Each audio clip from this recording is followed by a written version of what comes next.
عمومی طور پہ لوگوں سے لوگ ہنس ہنس کے بات کر رہے ہوتے ہیں، گھر میں ان کا رویہ کچھ اور ہوتا ہے۔ کسی شخص کی سیرت کو پہچاننے کا بہترین ضابطہ کیا ہے، یہ دیکھا جائے کہ وہ اپنی بیوی کے ساتھ کیسا ہے، اور یہ ضابطہ خود میرے حضور نے دیا، تم میں سے سب سے بہتر وہ ہے جو اپنے اہل خانہ کے ساتھ بہتر ہے، اور میں تم میں سب سے زیادہ اپنے اہل خانہ کے ساتھ بہتر ہوں۔ جب حضور کا وصال ہوتا ہے تو 9 ازواج حضور کے نکاح میں تھی، کسی ایک کو بھی میرے حضور پہ شکایت نہیں تھی۔ یہ حضور کا انصاف، ان کو وقت دینا، ان کے لیے حضور علیہ الصلوۃ والسلام کا ایثار اور ان کے لیے حضور کی محبتیں۔ حضرت خدیجہ الکبریٰ رضی اللہ تعالی عنہا کا ذکر کرتے ہیں ان کے وصال کے بعد تو حضور کی آنکھیں چھلک پڑتی ہیں، اور جانور ذبح کرتے ہیں اور گوشت کے ٹکڑے ان کے سہیلیوں کے گھروں بھیجتے ہیں۔ حضرت عائشہ رضی اللہ تعالیٰ عنہ فرماتی ہیں میرا ان سے جو رشتہ تھا تو مجھ سے نہ رہا گیا، میں نے ایک دن کہہ دیا حضور آپ اس بوڑھی عورت کا ذکر نہیں چھوڑتے، بڑھاپے کی وجہ سے جس کے ہونٹوں کے گوشے بھی رنگ بدل گئے تھے۔ تو حضور علیہ السلام کے چہرے پہ جلال آیا، فرمایا عائشہ تم مجھے خدیجہ کے بارے تکلیف نہ دو، جب پورے مکے نے میرا انکار کیا تھا اس نے میرا اقرار کیا تھا،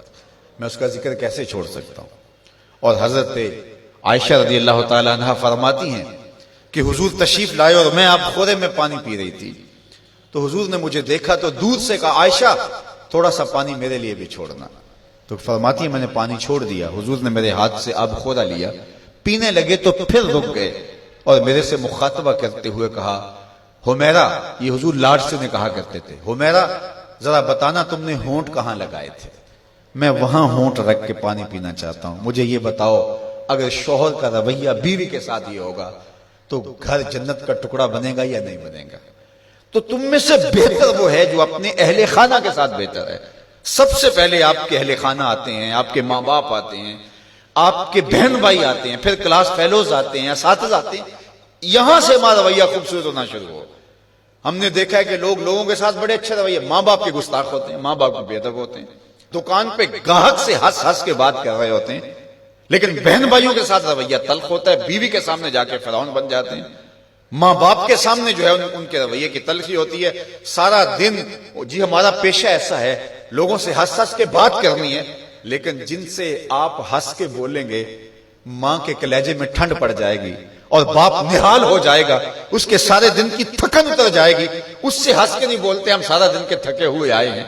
سارا دن کس سے ہنس ہنس کے بولتے رہے ہو، یہ تمہارا اخلاق نہیں تھا، یہ تمہاری بناوٹ تھی، یہ تمہارا تصنع تھا۔ جو اخلاق ہے وہ حقیقت میں اس کا روپ نظر آتا ہے اپنے ماں باپ کے ساتھ، اپنی بیوی کے ساتھ، اپنے بچوں کے ساتھ، اپنی کلاس فیلوز کے ساتھ، اپنے دوستوں کے ساتھ، اپنے اساتذہ کے ساتھ۔ اگر تمہارا رویہ ٹھیک ہو گیا تو پھر تمہارا دوسرے لوگوں کے ساتھ رویہ بھی ٹھیک ہے، لیکن اگر ان کے ساتھ رویہ ٹھیک نہیں، دوسروں کے ساتھ رویہ آپ کا اچھا ہے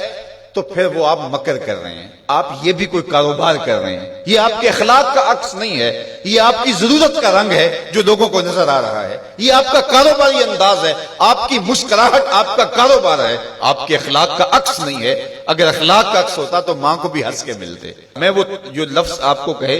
کہ حضور کمزوروں کا بوجھ اٹھایا کرتے تھے، تو آج بیٹی اگر ماں کا بوجھ نہیں اٹھاتی، بیٹا باپ کا بوجھ نہیں اٹھاتا، تو اس نے کسی اور کمزور کا بوجھ کیسے اٹھانا ہے؟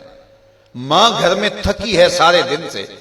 اور بیٹی جو ہے وہ آئی ہے اور وہ بھی ماں سے مطالبہ کرتی ہے کہ میری ضرورت میرے بستر پہ، میرے ٹیبل پہ پوری کرو، اور تھکی ماندی سارے دن کی ماں کی وہ مدد کرنے کے لیے تیار نہیں ہے، تو جو سکی ماں کی مدد نہیں کرے گی اور جو بیٹا سکے باپ کی مدد نہیں کرے گا تو وہ کسی کی مدد نہیں کر سکتا۔ آغاز یہاں سے ہوتا ہے، یہاں سیرت کا حقیقی رنگ نکلتا ہے جس سے ہماری طبیعتوں کے اندر وہ چیز عملاً راسخ ہوتی ہے۔